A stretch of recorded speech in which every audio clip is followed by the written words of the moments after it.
Vivo Y03T resmi rilis di Indonesia. Membawakan serangkaian fitur menarik di kelas harga 1 jutaan, ponsel ini jadi varian alternatif dari Vivo Y03 yang sudah rilis lebih dulu di Maret 2024. Selain itu, Vivo Y03T bisa dibilang sebagai penerus dari Vivo Y02T yang juga sama-sama dijual di 1 jutaan. Lantas, apa yang menarik dari Vivo Y03T?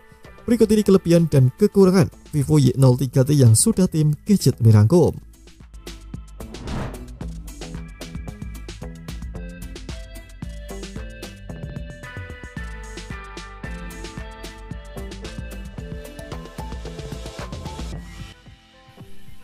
Saya tak begitu terkejut ketika mengetahui Vivo Y03T menggunakan chipset UniSoC T612. Hal ini wajar mengingat ponsel dijual di kisaran 1 jutaan, di mana penggunaan chipset standar adalah hal yang umum. Performanya memang sedikit di bawah Y03 yang menggunakan Helio G85, namun perbedaannya tak terlalu signifikan. UniSoC T612 memiliki proses fabrikasi 12 nanometer dan 8 inti CPU, meliputi dari 2 core Cortex A75 dengan kecepatan 1,8 GHz dan 6 core Cortex A55 berkecepatan 1,8 GHz. Chipset ini juga didukung oleh GPU Mali G57 MP1 dengan frekuensi 614 MHz. Untuk kebutuhan sehari-hari, performa chip ini tergolong memadai. Namun, RAM 4GB mungkin terasa kurang optimal saat melakukan banyak tugas sekaligus atau multitasking. Hal ini bisa dimaklumi mengingat Vivo Y03T berada di kelas harga 1 jutaan.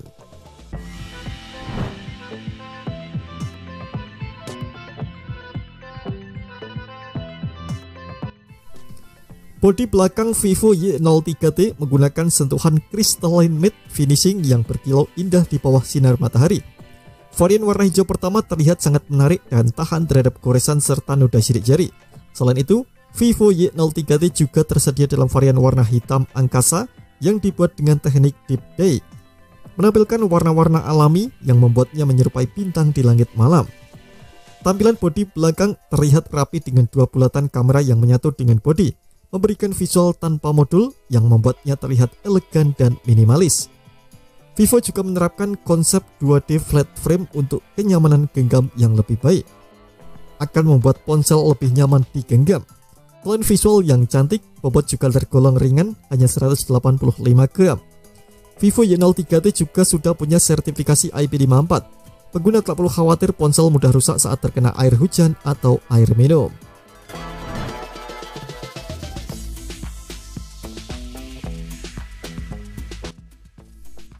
Vivo Y03T juga mengalami peningkatan dari sisi layar. Ponsel ini kini hadir dengan refresh rate 90 Hz. Vivo Y30T hadir dengan layar berukuran 6,56 inci. Kendati resolusinya masih sama-sama HD+, namun layar ponsel diklaim tetap nyaman dilihat di bawah terik sinar matahari.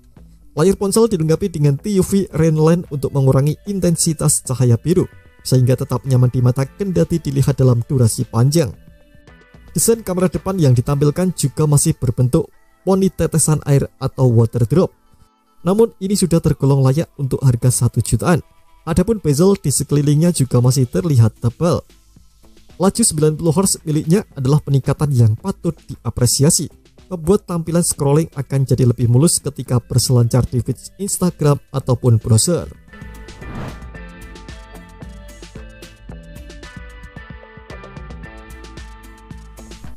Bagi Anda yang suka menggunakan ponsel hingga larut malam, Vivo Y03T adalah pilihan yang tepat. Baterai ponsel ini berkapasitas 5000 mAh dan diklaim sangat awet untuk penggunaan ringan maupun berat.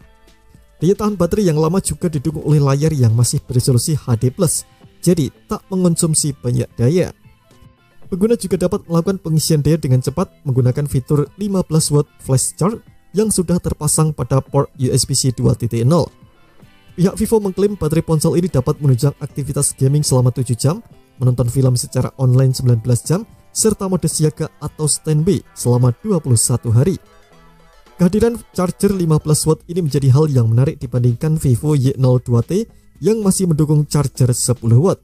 Terlebih lagi, charger tersebut sudah disediakan dalam kotak penjualan.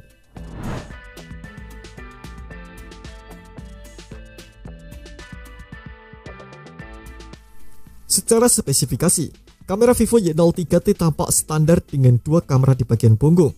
Kamera pertama menggunakan resolusi 13 megapiksel bukan f2.2 dengan fitur PDAF. Sedangkan kamera keduanya beresolusi 0,08 megapiksel sebagai auxiliary lens. Vivo tak mengikuti tren resolusi besar untuk produk Y series 1 ini. Padahal jika dibandingkan dengan Samsung Galaxy A05 yang di harga serupa, ponsel Samsung tersebut sudah menggunakan kamera utama 50 megapiksel.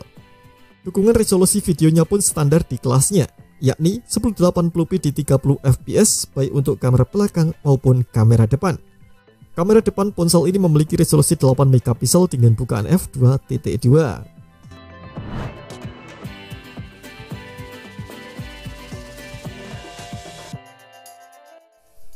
Salah satu kekhawatiran saya terhadap ponsel 1 jutaan adalah fitur konektivitas yang dipangkas.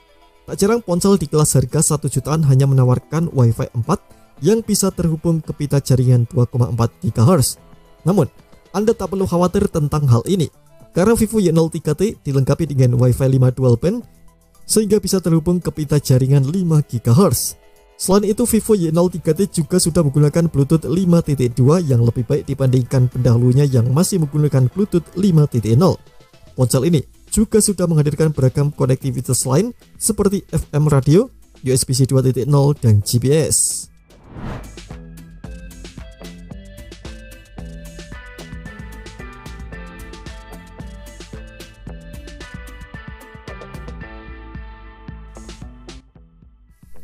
Sebagai ponsel seharga 1 jutaan, spesifikasi Vivo Y03T memang tak begitu impresif dengan ponsel lain di kelas atas.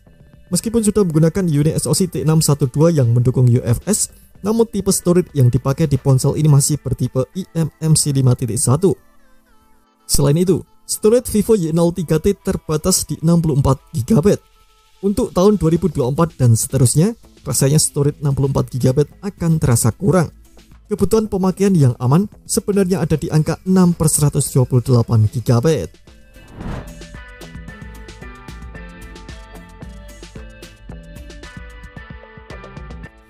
Cukup bisa dipahami jika Vivo Y03T tak disertai sensor giroskop untuk dapat aiming lebih akurat saat bermain game.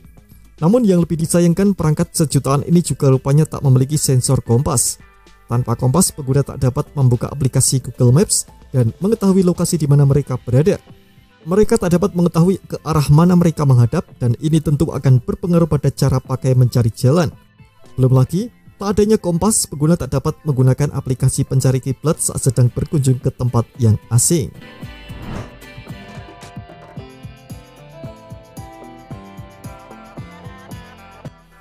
Selain menggunakan kata sandi, pola, dan PIN, pengguna juga dapat membuka kunci layar menggunakan Face Unlock. Namun, perangkat tak menyediakan sensor pemilih sidik jari baik itu di belakang bodi maupun di samping. Absennya sensor sidik jari tampaknya disebabkan oleh harga rilis ponsel yang begitu murah. Padahal, sejumlah ponsel 1 jutaan lainnya sudah menyediakan sensor sidik jari. Contohnya, Infinix Smart 8.